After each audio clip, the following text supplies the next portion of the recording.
umaga pa lang mapapangiti ka kapag XFM na ang kasama. Ang iyong gabay sa araw-araw, kaya saan ka pa?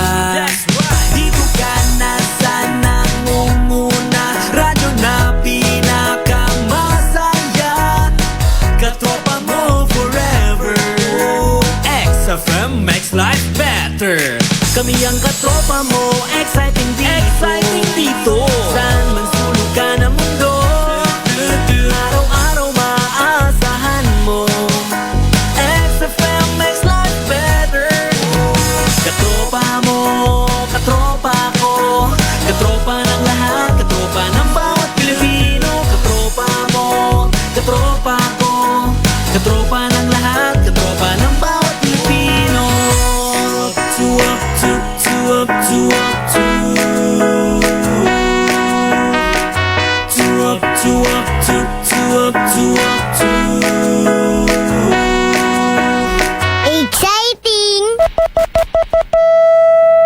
Exciting time mga katropa, ganap na po nga 8 minuto makalipas ang ika-6 ng umaga. Ito ang tunay na pagbabalita sa radyo. Anuman ang kaganapan, anuman ang pangyayari sa inyong kapaligiran, kompleto, detalyado, mapapakinggan sa Express Balita. Nasa loob ka man o labas ng Pilipinas, hindi kayo mapag-iiwanan. Anuman ang mga balita sa loob at labas ng bansa, inyong malalaman dito lamang sa XFM Network Philippines.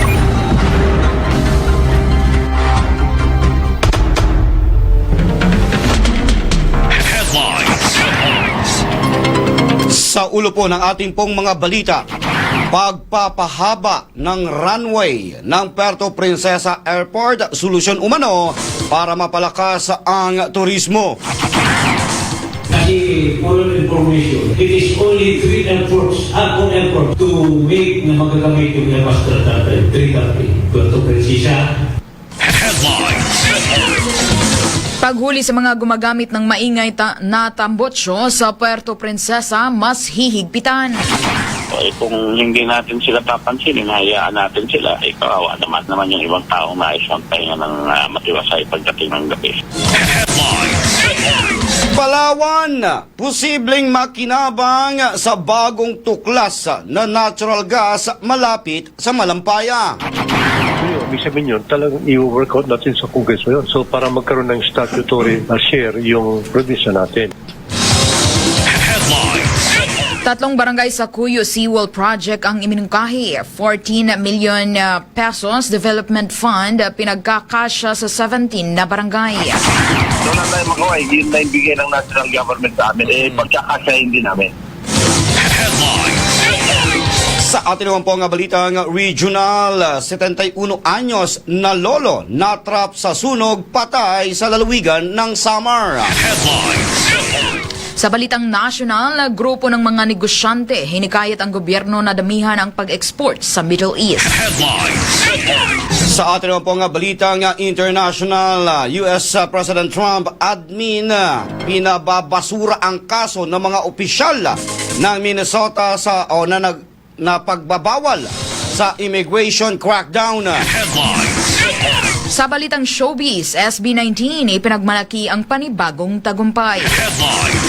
At sa atin naman po nga balita nga pampalakasan, Warriors forward Jimmy Butler III hindi makakapaglaro ng ilang buwan dahil sa tinamong injuries.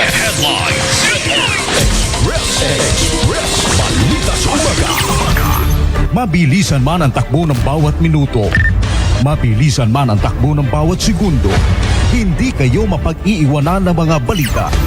Dahil sa bawat sandali ay nandito kami. Para sa inyo mga katropa, XFM. Isang karangalan na kayo ay pagsilbihan mga katropa. Mula sa 104.7 XFM Broadcast Center Palawan. Narito na ang maiinit na balita mula sa labas at loob ng bansa. Express Balita. Express Balita. Balita. At ngayon, narito ang inyong mga tagapagbalita.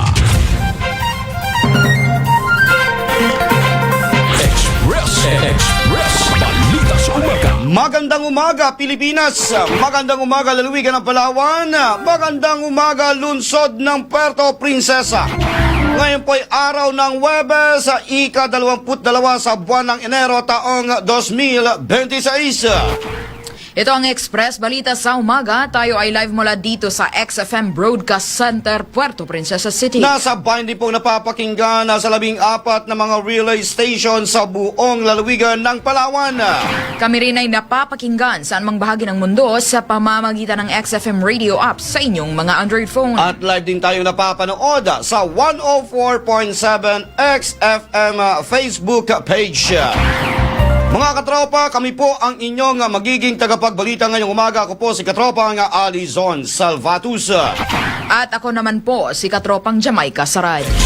Express Balita sa Umaga. Tako na po tayo sa detalye ng ating pong mga balitang lokal.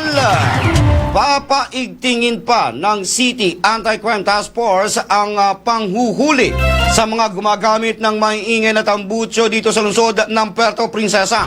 Ayon po yan kay Ginoong Richard Ligad, ang hepe po ng Anti-Crime Task Force sa lungsod, na malaking perwisyo na sa publiko ang paulit-ulit na reklamo kaugnay ng paggamit ng maiingay na tambutso, partikular na ang mga ginagamit sa illegal na karera sa lungsod. Ayon pa kay Ginoong Ligad, patuloy na tinatanggap ng kanilang opisina ang mga sumbong mula sa mga residente na naaabala sa ingay, lalo na sa tuwing gabi. Tinitimbang rin umano ang mas mahigpit na panghuhuli sa mga motorsiklong sinasadyang palitan ang tambutso para lamang sa forma o mas malakas na tunog. Dagdag pa ni Ligad, madalas ding nahuhuli ang mga gumagamit ng maiingay na tambutso na nasa impluwensya ng alak.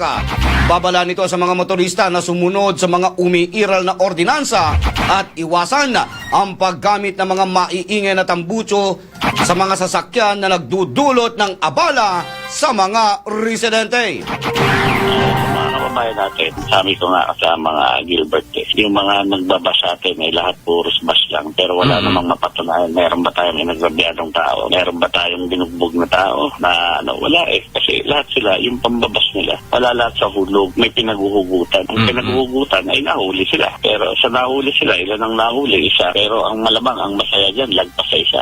Dahil sa mga dinadaanang naiingay ngayon, di ba? At least yung ibang tao, makakapagpahinga sila, di ba? O kung hindi natin sila papansinin, hayaan natin sila, kawawa naman yung ibang taong nais ang pahinga ng matiwasay pagdating ng gabi.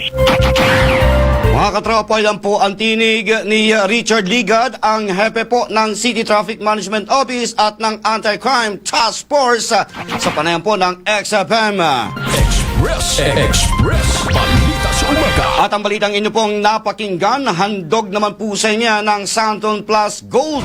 Dito po ay marami na pong natulungan na gumaling sa iba't ibang karamdaman.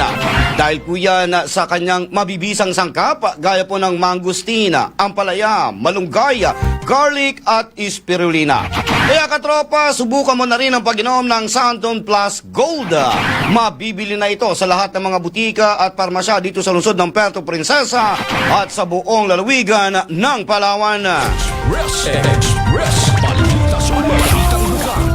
Samantala, iminumungkahi ng Sangguniang Panlalawigan ang pagbalangkas ng isang revenue sharing agreement sa Kongreso upang matiyak na magkakaroon ng bahagi ang lalawigan ng Palawan sa pakinabang mula sa bagong natuklasang natural gas na matatagpuan malapit sa Malampaya. Ayon kay Board Member Winston Arzaga, sa naunang kaso ng Malampaya Gas Project ay hindi nabigyan ng bahagi ang Palawan matapos magpasya ang Korte Suprema na ang lugar ng operasyon ay saklaw ng Continental Shelf at hindi ng teritorial na jurisdiksyon ng lalawigan. Dahil dito, hindi umano kinilala ang karapatan ng Palawan na magkaroon ng bahagi sa kita ng proyekto. Bilang solusyon, iginiit ni Arzaga na kailangan maghain at pagtibayin ng Kongreso ang isang batas o kasunduan sa revenue sharing na ang magiging batayan ay hindi na teritorial na jurisdiksyon kundi ang tinatawag na impact communities. Sinabi ni Board Member Arzaga, kabilang ang Palawan sa mga lalawigang direktang maapektuhan ng operasyon, partikular sa aspeto ng kapaligiran. mayroon tayong attachment sa lugar na yan, Malampayas, Palawan yan. Oo. Hindi tayo mabibigyan dyan. So, ang solution dyan is, sabi ko nga, legislatura, ang ating mga congressmen should file a bill in Congress for a revenue sharing agreement. Na ang basis no, na hindi na yung territorial jurisdiction, but ang basis yung impact communities. Kasi yung Palawan, ang pinakamalapit dyan na magkakaroon ng impact sa ating unang-una sa ating environment, Oo. then sa climate change, sa result na tatamaan tayo, and then as a result, siyempre, kailangan strengthen natin ang ating disaster preparedness. Tinig po ni Board Member Winston Arzaga.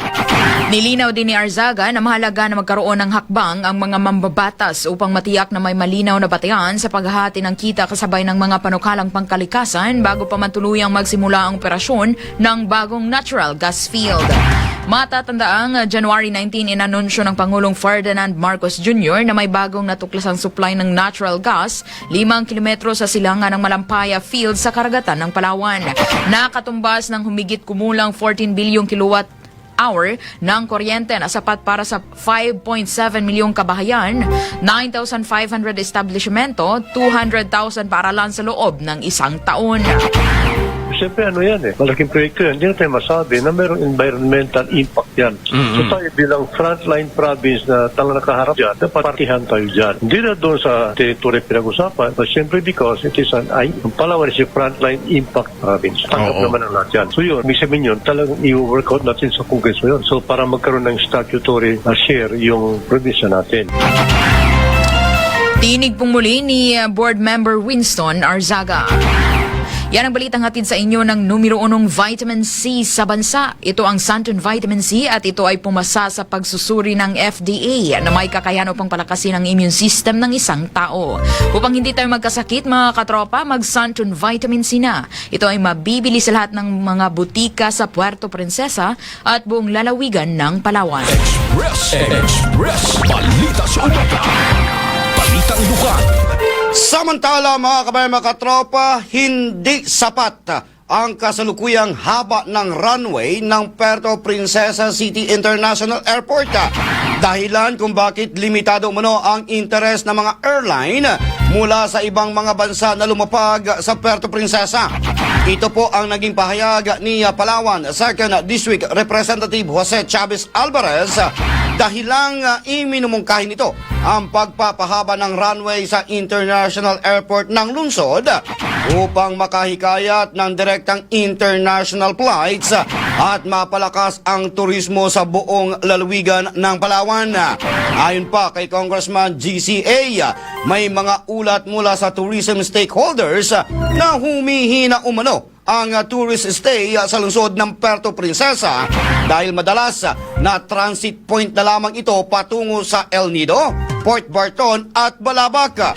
Kinumpirma rin ni Kaap Area Manager Muhammad Naga Rascal sa pagdinig ng Committee on Tourism ng Sangguniang Panlunsod na pinapangunahan ni Councilor Matt Mendoza na makakatulong ang runway extension upang makapang-akit ng international airlines at matiyak ang kaligtasan ng mga pasahero.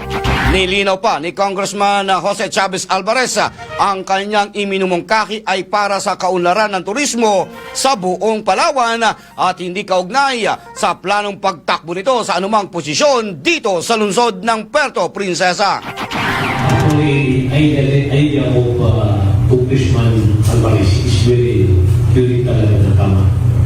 Dahil GC is a visionary man. So I think for his, kasi ever our run will be increased for 500 meters, it will really 3,000 meters compared to kilometers is between 3 kilometers. So that's na makapahinga rin natin ng mga airline dahil mahaba yung run natin. Kasi for information, it is only 3 airports, Apple Airport to make na magagamit yung Airmaster 330. Puerto Princesa. Mga kabayan mga katropa, ang tinig pahayag ni Kaap Area Manager Muhammad Naga Rascal sa isinagawang committee hearing ng Sangguniang Panlunsod. Express Balita sa Umaga. Samantala, ang balitang inyo pong napakinggan, handog po sa inyo yan ng Vision X Plus. may kakayahan po ito upang maipanumbalik sa maayos na paningin ang ating pong mga mata. Meron po itong sangkap na lutein, beta-carotene, vitamin E at zeaxanthin at ito ay aprobado ng Food and Drug Administration. Ang Vision X Plus ay mabibili na po sa lahat ng mga butika dito sa lungsod ng Puerto Princesa at sa buong lalawigan ng Palawan. Express Balita sa Umaga. Balitang lugar. Samantala, 3 seawall sa mga baybaying barangay na madalas tamaan ng malalakas na alon ang iminungkahi na sa lokal na pamahalaan ng Cuyo, Palawan. Ayon kay Mayor Andoy Ong, nasa 14 million pesos o 20% ng development fund ng munisipyo ang ipinapasok sa mga proyekto para sa 17 na barangay. Tiniyak niya na pantay ang pamamahagi ng tulong at hindi rin napapabayaan ang social services. Aminado ang alkalde na hindi sapat ang pondo para sa fuel subsidy, ngunit nakahanda ang LGU na magbigay ng tulong sa mga mangingisda at mayroon din na fuel subsidy mula sa national government para sa mga magsasaka. Patuloy ang koordinasyon ng LGU Cuyo sa mga ahensya ng nasyonal para matugunan ang pangangailangan ng mga barangay sa munisipyo. Sila po yung nagpo-propose kung anong gusto nilang project. Karamihan po ng island barangay ay seawall. Kasi siyempre, alam mo naman yung dagat, seawall. At dito sa mainland, yung kanilang mga projects, may concreting abroad, wrapping, meron marami lahat, barangay hall. Meron po, yan po yung mga job parang main problema ng kanilang mga barangay. Ang aming 20% more or less nasa 14M lang. 14M. Napakaliit po yung aming 14M lang yung aming 20% development. Divided lamang equally sa mga 17 barangay. So wala tayong magawa, yun na yung bigay ng national government sa amin, pagkakasahin din namin. Tinig po ni Cuyo, Palawan Mayor Andy Ong. Express Balita sa Umaga. Samantala, sa iba pang balitang lokal, nilinaw naman ni Palawan Governor Amy Alvarez na hindi niya pipirmahan ang salary voucher ng mga empleyadong may kulang o questionableng dokumento, lalo na ang mga claim mula sa nakaraang administrasyon. Ayon sa gobernadora, hindi nito sigurado kung aktwal na pumasok o nagtrabaho ang mga hindi nakasahod sa panahon ng nagdaang administrasyon bago siya maupo sa Kapitolyo. Paliwanag pa ni Governor Alvarez, pumipirma lamang siya ng voucher na kumpleto ang dokumento at hindi malalagay sa alanganin ang pamahalaang panlalawigan. Kasama rin sa sinuri ang mga suppliers na hindi nabayaran noon upang matiyak na lehitimo ang mga ito. Sa ngayon, bayad na ang sahod para sa Hunyo 16 hanggang 30, habang Hunyo 15 pababa ay nanatiling hindi pa napipirmahan. Then here's one thing, di ba, when you, Bantay Palawan, yung PMRB, siguro lang ang so, they also overhired. So, what does it mean? Di ba our NTA comes in monthly? Okay, so kung 10 million yung budget ng Bantay Palawan, tapos dapat till June, 5 lang ang gagamitin mo, di ba? Ginamit nila 8. PMRB din, ginamit nila 70% to 80%. Yan, yung na lang, parang June 15 na lang, sabi ni Jeff, yun na lang po yung na lang. But everything that I could sana sign it ulit, including clearances and leaves and whatever. Mga kabayan, mga katropa, yan po ang tinig ni Palawan Governor Amy Alvarez. Balitang lugar.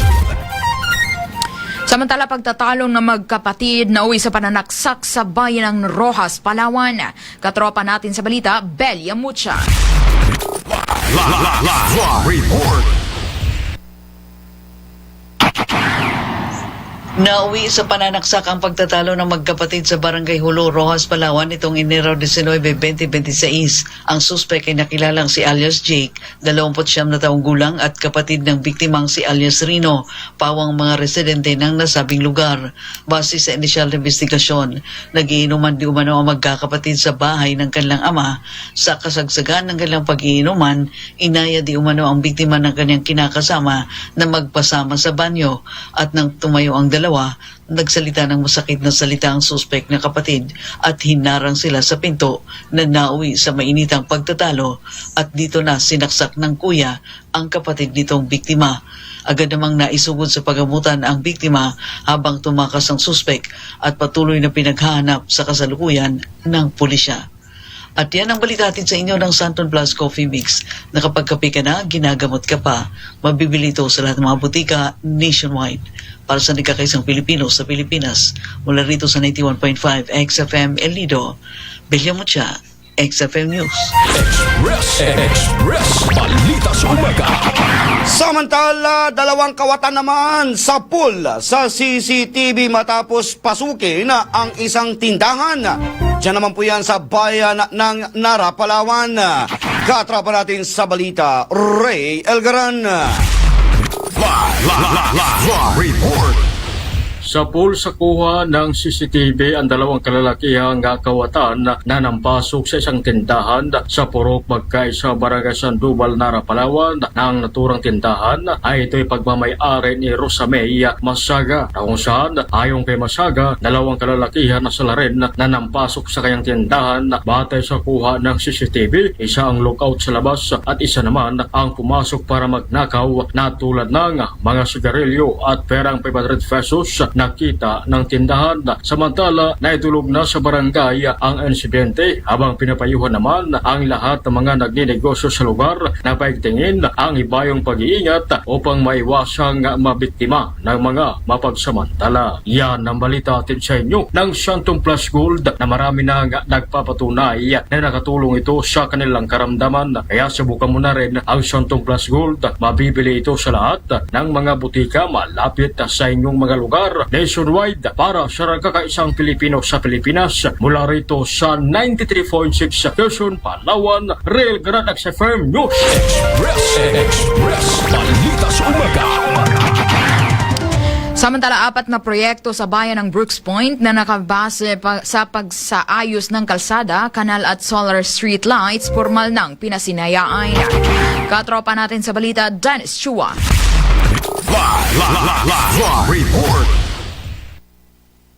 Formal nang pinasinayaan sa bayan ng Brooks Point ang 4 na proyektong nakabase sa pagsasagawa ng kanal, solar street lights at pagsasaayos ng kalsada. Ito ay sa iba't ibang barangay sa nasabing bayan. Sa pangunguna ni Mayor Cesario Benedito Jr. ay matagumpay na naisagawa ang nasabing programa para sa formal na pagsisimula ng pagsasagawa ng mga nasabing proyekto upang matapos sa lalong madaling panahon.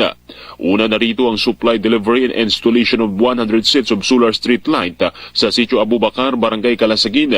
Ganon din ang pagsasagawa ng kanal sa Barangay Maasin at konstruksyon ng perimeter pins kasabay rin na paglalagay ng solar street light sa Barangay Aribungus at pagsasagawa ng kalsada sa Sitio Paratungon, Barangay Pangubilyan. Kasama na rin dito ang installation of 1 unit flatbed dryer sa Barangay Samariñana.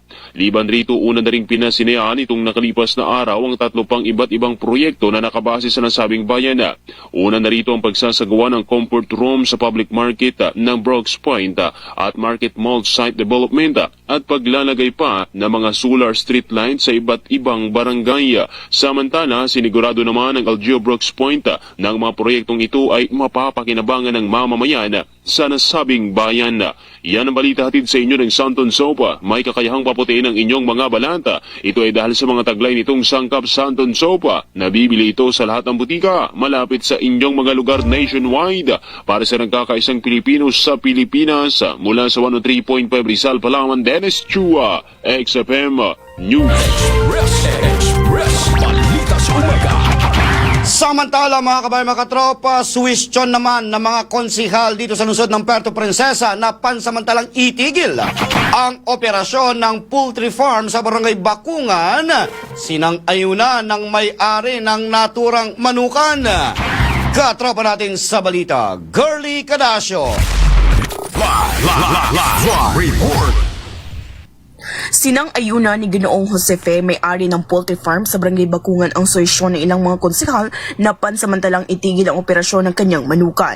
Ito'y matapos magsagawa ng ocular inspection sina Committee on Health and Sanitation sa ilalim ni Konsehal Jerry Abad, katuwang ang Committee on Environmental Protection and Natural Resources and Waste Management and Disposal na pinamumunuan naman ni Konsehal Elgin Damasco at ang Committee on Food, Agriculture and Fisheries sa ilalim naman ni Konsehal Luis Mercado III. Nagsagawa rin ng pagpupulong sa cover gym ng Barangay Bakungan upang hingin ang panig at hiniing ng mga residente. Matatanda ang una ng inreklamo ng mga residente ang pagkakabahala sa kanilang kalusugan dahil sa napakaraming langaw na nagmumula sa farm na lubos na nakakaperwisyo sa kanilang pang-araw-araw na pamumuhay.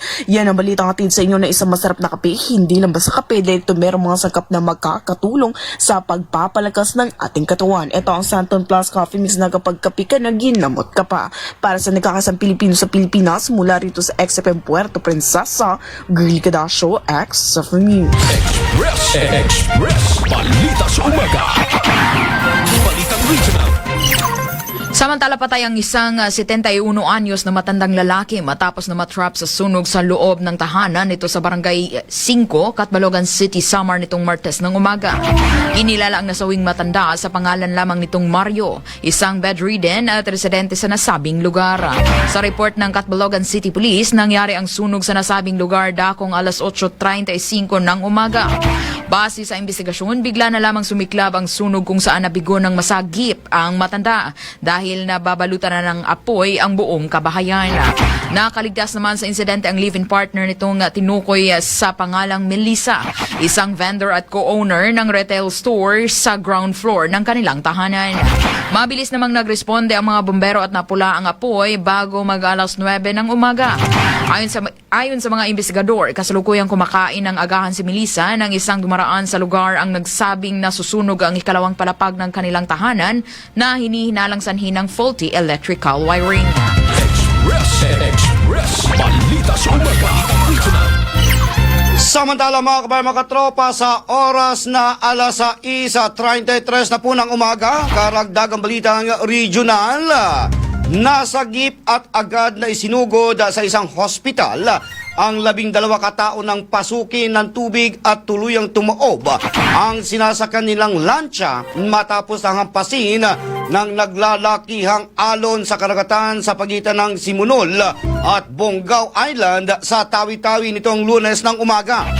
Ayon po sa mga kawani ng Tawi-Tawi Provincial Disaster Risk Reduction and Management Office, galing din muna sa Manok Mangkao Seaport sa Simunol ang MLCT Nur at bumibiyahe patungo sa pier ng Bonggao ang naturang lancha nang mapuno ito ng tubig nang paulit-ulit na alugin ng malalaking alon na humahampas sa gilid nito sanhi upang tumagalid hanggang sa tumaob. Ayon sa mga local officials, ang MLCT Nur ay isang napakaluman ng sasakyang pandagat. Magkatuwang na inaalam ngayon ng mga opisyal ng Philippine Coast Guard na nakabase sa Tawi-Tawi at ng Tawi-Tawi Provincial Police Office kung may pananagutan ang may-ari ng MLCT na sa kabila ng kalumaan nito at kawalan ng mga life-saving provisions ay patuloy pa rin sa pagbibiyahe. Samantala, hinikayat ng grupo ng mga negosyante ang gobyerno na palakasin ang pag-export ng mga lokal na produkto sa gitnang silangan. Ayon sa Federation of Filipino-Chinese Chambers of Commerce and Industry Incorporated, na mahalaga na samantalahin ng gobyerno ang nilagdaang kamakailan ng free trade agreement sa pagitan ng Pilipinas at United Arab Emirates. Labis na ikinatuwa ng grupo ang pagpirma ng kasunduan ng Pilipinas at UAE ng Comprehensive Economic Partnership Agreement. Dagdag pa ng grupo na hindi lamang dapat nakatuon sa pagpapadala ng mga overseas Filipino workers sa gitnang silangan at sa halip ay ang mga produkto na dito lamang sa Pilipinas makikita.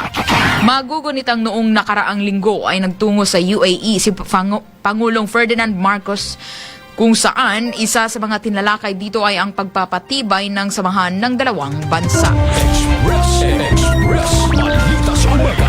Samantala, magsisimula na po sa mga susunod na araw ang posibleng pinakamalaking yugto ng amihan o ang tinatawag na Northeast Monsoon Season na kadalasang nangyayari sa huling bahagi ng Enero. Simula daw po ngayong araw ay tinataya ang malalakas sa bugso ng amihan na magdadala ng malalamig na simoy ng hangin sa Luzon na posibleng umabot pa sa bahagi ng Visayas at hilagang bahagi naman ng Mindanao. Punsod dito, asahan daw po ang muling pagbaba ng temperatura, partikular na sa Northern Luzon. Posible rin pong maging maulan sa silangang bahagi ng ating bansa dahil po sa Northeast Monsoon at iba pang weather system. May posibilidad na may mga kasunod pa itong mas malalakas na surge ng amihan sa mga susunod na linggo, lalo na sa unang bahagi daw po ng Pebrero. Sa mga nakaraang araw na itala ang 7.5 degrees Celsius sa mga kabundukan ng Cordillera, habang nasa 7.9 degrees naman sa mga karatig na lugar sa bahagi pa rin ng Luzon. Express Balita sa Umaga. Balita sa International.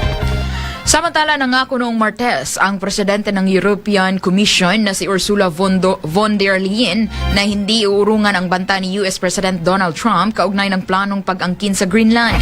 Habang nagbabala rin ito na maaaring lumala ang ugnayan ng Estados Unidos at European Union dahil sa issue. Sa kanyang statement sa World Economic Forum sa Davos, Switzerland, sinabi ni von der Leyen na ang tumitinding tensyon sa usapin ng teritoryo ng Greenland na isang autonomous territory ng Denmark ay maaaring magdulot ng downward spiral sa matagal ng alyansa ng US at EU. Sa kabilang banda, handa umanong makipagpulong si Trump sa Davos upang talakayin ang kinabukasan ng Greenland na matagal na anyang nais mapasailalim sa kontrol ng Amerika. Dahil dito, nabahala ang mga leader ng Europa. Nagbanta rin si Trump na magpapataw ng karagdagang taripa sa 8 bansa sa Europe kaugnay ng hindi pagkakaunawan sa Greenland dahilan upang ikonsidera ng EU ang mga posibleng hakbang ng pagganti. Samantala, nakatakdang magsagawa ng emergency summit ang mga leader ng European Union sa Brazil sa Webes upang talakayin ang issue ng Greenland. Express Balita sa Umaga. Balita sa International. Samantala, karagdagang balita pa rin pong international.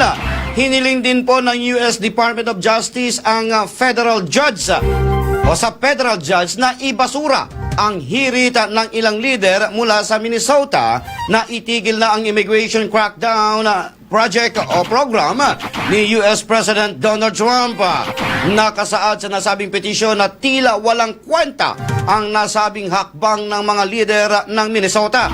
Magugunitang naghain ng petisyon ang mga lider ng Minnesota sa US Supreme Court dahil sa pagkalat ng mga immigration customs enforcement. Nagresulta ito sa malawakang kilos protesta na naganap pa ang pamamarila hanggang mapatay ng isang ICE agent ang isang babae. Express Balita sa Umaga. Oras mga kabayan, mga katropa, ganap na po nga alas 6:40 na po ng umaga. XFM Weather Update. Samantala mga kabayan, mga katropa, alamin po natin na magiging taya naman ng panahon ngayon pong araw ng Webes. Makakasama natin mula sa DOST Pag-asa si Ma'am Chanel Dominguez.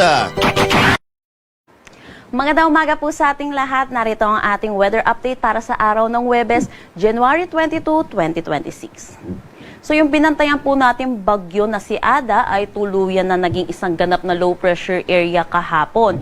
Ito ay huling namataan sa layong 1,155 kilometers east ng southeastern Luzon. Nasa loob pa rin naman po ito ng ating Philippine Area of Responsibility pero wala na itong direktang epekto sa anumang parte ng ating bansa at hindi na rin natin inaasahan na magiging isang ganap na bagyo muli. Samantala, meron din tayong low pressure area na binabantayan naman dito sa labas ng ating PAR. Ito ay huling namataan sa layong 1,990 kilometers east ng northeastern Mindanao. Sa ngayon po, mababa pa naman po yung tsansa nito na maging isang ganap na bagyo at hindi rin natin inaalis yung posibilidad na ito'y pumasok ng ating Philippine Area of Responsibility. Kaya tutok po tayo sa mga nilalabas po na updates ng Pag-asa. Sa ngayon, yung northeast monsoon po natin ay umiiral dito sa may Luzon at Visayas. Ito po yung nagdadala ng malamig na panahon po natin, lalo na sa madaling araw at umaga. At inaasahan din po natin, magbubugso po ito ngayong linggo po natin. Para sa magiging panahon natin ngayong araw dito sa Luzon, inaasahan dulot ng bugso ng amihan, makakaranas ng maulap na papawirin na may mga mahihinang pag-ulan dito sa Cagayan Valley, Cordillera Administrative Region, Aurora, Quezon, Camarines Norte, Camarines Sur, pati na rin dito sa may Marinduque at Oriental Mindoro. Sa nalalabing bahagi naman ng Luzon kasama na ang Metro Manila, asahan po natin ang bahagya hanggang sa maulap na papawirin na may mga isolated light rains. Agwat ng temperatura para sa Metro Manila, 22 to 30 degrees Celsius, Lawag 21 to 29 degrees Celsius, Tuguegarao 19 to 26 degrees Celsius. Dito po sa Baguio, 12 to 21 degrees Celsius, Tagaytay 19 to 27 degrees Celsius, at Legazpi 24 to 29 degrees Celsius. Para naman dito sa may Palawan, magiging bahagya hanggang sa maulap ang kanilang papawirin na may mga isolated light rains. At may kita din natin makakaranas po ng maulap na papawirin na may mahihinang pag-ulan dito sa may Northern Samar, Eastern Samar, pati na rin dito sa may Caraga. At kung may kita po natin, bumubugso po itong northeast monsoon natin or amihan hanggang dito sa may Northern Mindanao. Kaya dito sa Northern Mindanao, makakaranas sila ng maulap na papawirin na may mga isolated light rains, pati na rin dito sa nalalabing bahagi ng ating Visayas. Pero para naman sa nalalabing bahagi ng ating Mindanao, makakaranas naman sila ng mga may hinang pag-ulan or mga isolated rain showers at mga localized thunderstorm lalo na sa hapon at sa gabi. Para sa ating gale warning, nagtaas po tayo dahil sa malakas na bugso po ng amihan dito sa may Batanes, Cagayan, Isabela, Ilocos Norte, Ilocos Sur, Aurora, Northern Quezon kasama na ang Polillo Islands, Camarines Norte, Northern Coast ng Camarines Sur, Northern at Eastern Coast ng Catanduanes, Eastern Coast ng Albay, pati na rin ng Sorsogon, Northern Samar, Eastern Samar at Surigao del Norte, particularly sa Siargao at Bukas Grande Island. Pinapaalalahanan po natin mga kababayan po natin mangingisda at may mga sasakyang maliit pandagat, delikado po muna pumalaot dito dahil na rin sa matataas na alon at malalakas na bugso ng hangin. Ang sunrise po natin mamaya ay 6:25 a.m. at ang sunset mamaya ay 5:50 p.m. Para sa karagdagang impormasyon, bisitahin ang aming mga social media pages at ang aming website pag-asa.dost.gov.ph. At yan po muna ang latest dito sa Pag-asa Weather Forecasting Center. Chanel Dominguez po, magandang umaga. Express Balita sa Umaga. Showbiz News. Panibagong tagumpay na naman ang ipinagdiriwang ng P-pop group na SB19.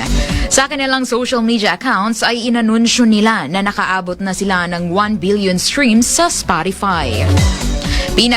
Pinasalamatan nila ang mga fans at listeners na sumusuporta sa kanilang mga kanta. Binuo ang grupo noong 2018 kung saan ilan sa mga pinasikat nilang kanta ay ang Gento, Mapa, Dam at maraming iba. Balitang Sports. Samantala sa oras na alas 6:44 na po ng umaga mga kabayan mga katropa, para naman sa ating pong balitang pampalakasan, hindi na po makakapaglaro sa natitirang season ng NBA si Golden State Warriors forward Jimmy Butler III. Ito po ay matapos na magtamo siya ng torn right ACL injury. Nakamit nito ang nasabing injury sa panalo ng Warriors kontra sa Miami Heat.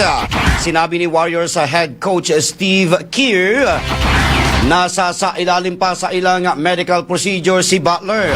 Noong pong Pebrero taong 2018 ay nagtamo rin ng injury sa parehas na tuhod si Butler dahil sa torn meniscus.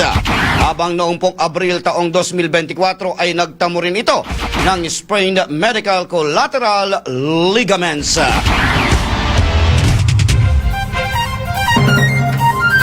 Alas 6:45 mga kabayan mga katropa ng umaga at inyo na pong narinig ang mga balitang nakalap ng buong pwersa ng XFM Network Philippines. Live mula dito sa XFM Broadcast Center, Puerto Princesa City. Nasa bayan po ninyo napapakinggan sa 14 na mga relay station sa buong lalawigan ng Palawan. Napapakinggan rin saan mang sulok ng mundo sa pamamagitan ng XFM radio apps sa inyong mga Android phone. At live din tayo napapanood sa 104.7 XFM Palawan Facebook page. Para po sa nagkakaisang Pilipino para sa Pilipinas, kami po ang inyong naging tagapagbalita ngayong umaga. Ako po si Katropang Alizon Salvatus. At ako naman po si Katropang Jamaica Sarad. Maraming salamat po mga kabayan, mga katropa at magandang umaga na Pilipinas! Express Balita sa Umaga. Mula sa sulok na probinsya ng bansa sa Southern Tagalog, ito ang XFM Palawan. 104.7 XFM Puerto Princesa City, 105.6 XFM Nara, 93.5 XFM Brooks Point, 91.8 XFM Bataraza, 91.6 XFM Quezon, 103.5 XFM Rizal, 97.9 XFM Cuyo, 103.5 XFM San Vicente, 89.9 XFM Coron, 91.5 XFM El Nido, katuwang ang mga WOW FM station sa lalawigan, 97.1 Rojas, 98.5 Abarwan, 97.9 Karamay at 98.5 Liminangkong. Yan ang mga himpilan ng XFM sa Palawan. Mas pinalakas, mas komprehensibo sa komentaryo at pagbabalita. Una sa pagsiservisyo sa publiko. Ito ang XFM Palawan.